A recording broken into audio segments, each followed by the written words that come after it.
केला बेचने वाली चुड़ैल। एक बार की बात है, जादूपुर नाम के एक गांव में करतब दिखाती एक औरत एक रेड्डी के लिए गांव में आती है। आइए आइए मेहरबान कदरदान, खाइए रोहड़ा के ताजे ताजे केले। कभी खाए नहीं होंगे ऐसे केले, पीले पीले केले खाइए।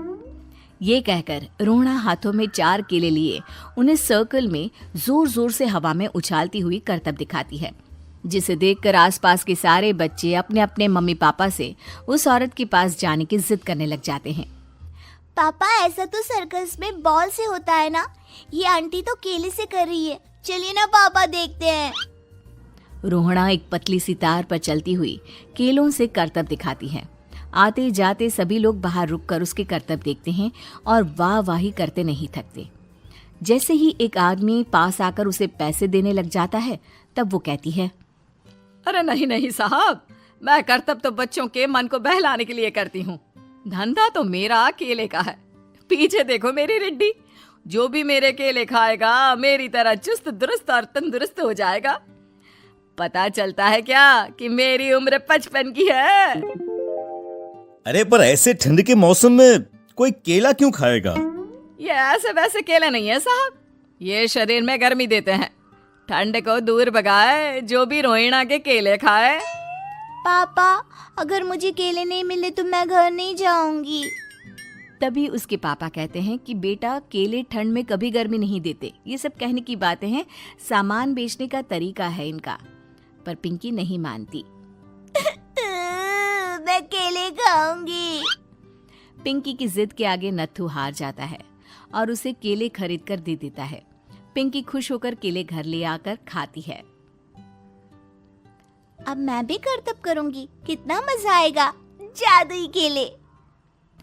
पिंकी पहला केला खत्म भी नहीं करती कि वो बेहोश हो जाती है। दूसरे केले से एक काला धुआं आता है और रोहड़ा चुड़ैल बनकर बाहर निकल आती है। मेरे भूतिया केले बच्चे न खाए, ऐसा हो ही नहीं सकता।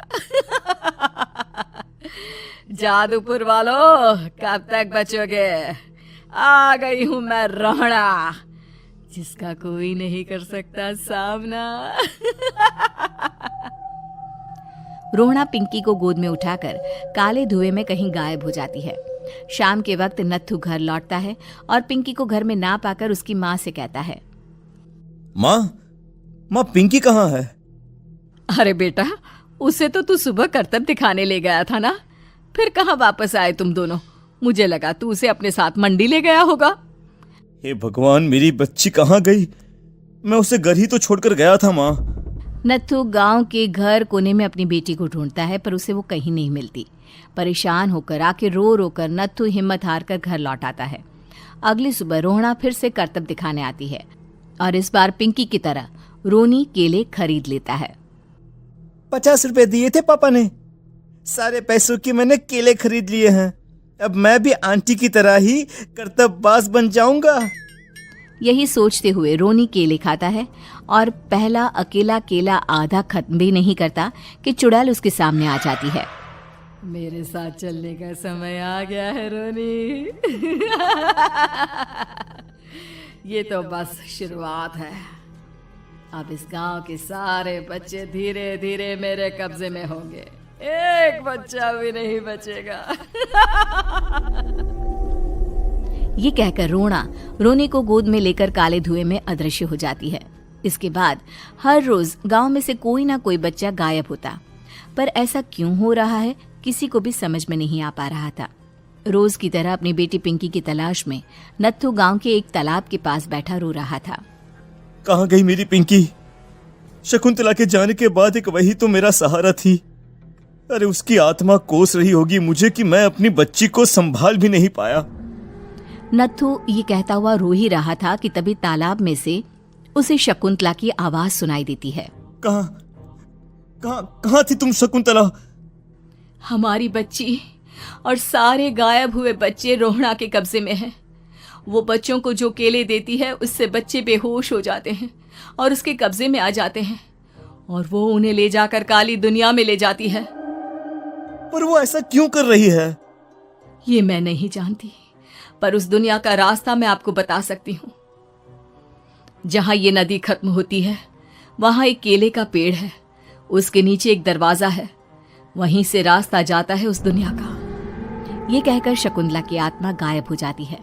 गांव के सभी लोग झुंड बनाकर उसी रास्ते से काली दुनिया में चले जाते हैं और वहां देखते हैं कि सारे बच्चे वहां काम कर रहे थे।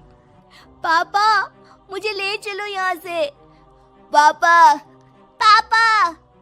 सभी बच्चे अपने मम्मी पापा से लिपट जाते हैं। तो तुम लोग यहाँ तक आ गए? क्यों हमारे बच्चों को पकड़ लिया तूने? तुझे शिकार ही बनाना है तो ले, हम सब आ गए हैं, हमें खा ले। नहीं, मुझे बच्चे चाहिए। मेरे बच्चे के बदले तुम लोगों के बच्चे। क्या मतलब? मैं इसी गांव में रहने वाली एक औरत थी।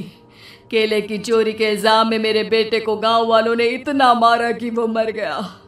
उसी दिन मैंने ठान लिया कि गांव वालों का भी वही हाल करूंगी। कुछ दिन बाद बेटे के चले जाने के दुख में मैं भी मर गई और मेरी भटकती आत्मा एक चुड़ैल बन गई। और फिर मैंने बदला लिया तुम सबके बच्चे छीनकर। बर्दाश्त नहीं कर पाए ना? सोचो मुझ पर क्या बीती होगी। हमें माफ कर दो रोना। पता नहीं ये किसकी गलती थी, पर हम सभी माफी मांगते हैं। हमारी खुशियां लौटा दो, तुम भी तो एक माँ हो।